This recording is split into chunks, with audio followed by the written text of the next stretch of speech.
सातारा शहराच्या शाहूनगर भागातील विविध समस्या व विकास कामाच्या अनुषंगाने आज भाजपच्या नगरसेविका हेमलता सागर भोसले यांनी नगराध्यक्ष अमोल मोहिते यांची भेट घेतली। यावेळी शाहूनगर परिसरातील नागरिकांच्या समस्या व भविष्यातील विकास कामे या संदर्भात चर्चा करण्यात आली। आज आम्ही शाहूनगरमधून प्रभाग क्रमांक 19 मधून आमच्या प्रभागातील नागरिकांच्या ज्या समस्या आहेत त्या खरं तर घेऊन इथं नगराध्यक्ष अमोल मोहिते साहेब यांच्याकडे आलेलो आहे।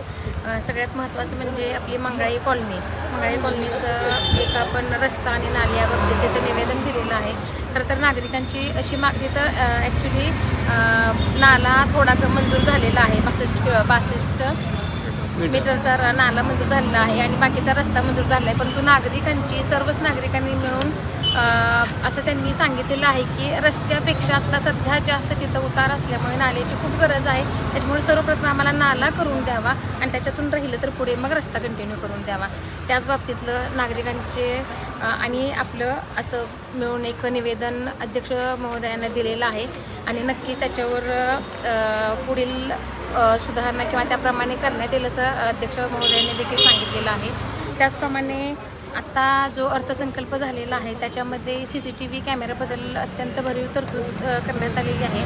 त्यामध्ये आपल्या शाहूनगर भागामध्ये काही ठिकाणी आपण CCTV कॅमेरे बसवले आहेत, परंतु अजूनही काही मुख्य चौक राहिलेले आहेत की ज्या ठिकाणी CCTV कॅमेरे बसवणं अत्यंत गरजेचं आहे। एक 6 चौकामध्ये आम्हाला CCTV कॅमेरे बसवून द्यावे असं मी तिथं निवेदन दिलेलं आहे। अगदी अजिंक्यतारा किल्ला आणि 4 भिंतीकडे जाणार जे ठिकाण आहे त्या ठिकाणी CCTV कॅमेरा बसवून द्यावे हे सांगितलेले आहे। त्याचप्रमाणे 4 भिंतीजवळ पाण्याच्या टाकीजवळ सुद्धा गरज आहे। शिवनेरी कॉलनी ते आत जाणाऱ्या मुख्य रस्त्याजवळ CCTV कॅमेऱ्याची गरज आहे। त्याचप्रमाणे पॅरेंट स्कूलजवळ म्हणजे गोळीबार मैदानाकडे जाणारा जो रस्ता आहे तिथे एका CCTV कॅमेऱ्याची गरज आहे। जगदंबा चौक आणि रामराव पवार नगर येथे मुख्य रस्त्याला अशा 6 ठिकाणी आपल्याला CCTV कॅमेरे बसवून मिळावे याचं देखील निवेदन अध्यक्ष महोदयांना दिलेलं आहे।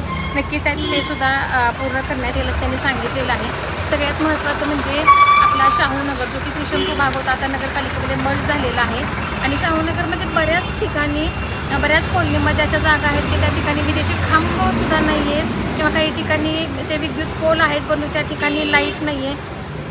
त्यामुळे आता बऱ्याच ठिकाणी ज्या ठिकाणी विजेचे खांब नाही त्या ठिकाणी खांब बसवण्यात यावे किंवा जिथं पोल आहेत परंतु लाईट नाही आहे तिथं लाईट बसवण्यात याव्या आणि सगळ्यात महत्त्वाचं काही ठिकाणी कंडक्टर जोडलेले नाही आहेत ते सुद्धा आम्हाला ओढून द्यावे अशा संदर्भात चर्चा देखील केलेली आहे आणि ते सुद्धा आपलं काम पूर्ण होईल असं सांगितलेलं आहे। आपल्या तालुक्यातील जिल्ह्यातील बातम्या सर्वप्रथम पाहण्यासाठी आजच सातारा न्यूजला YouTube चॅनलवर सबस्क्राईब करा, लाईक करा, शेअर करा आणि बेल आयकॉन प्रेस करायला विसरू नका।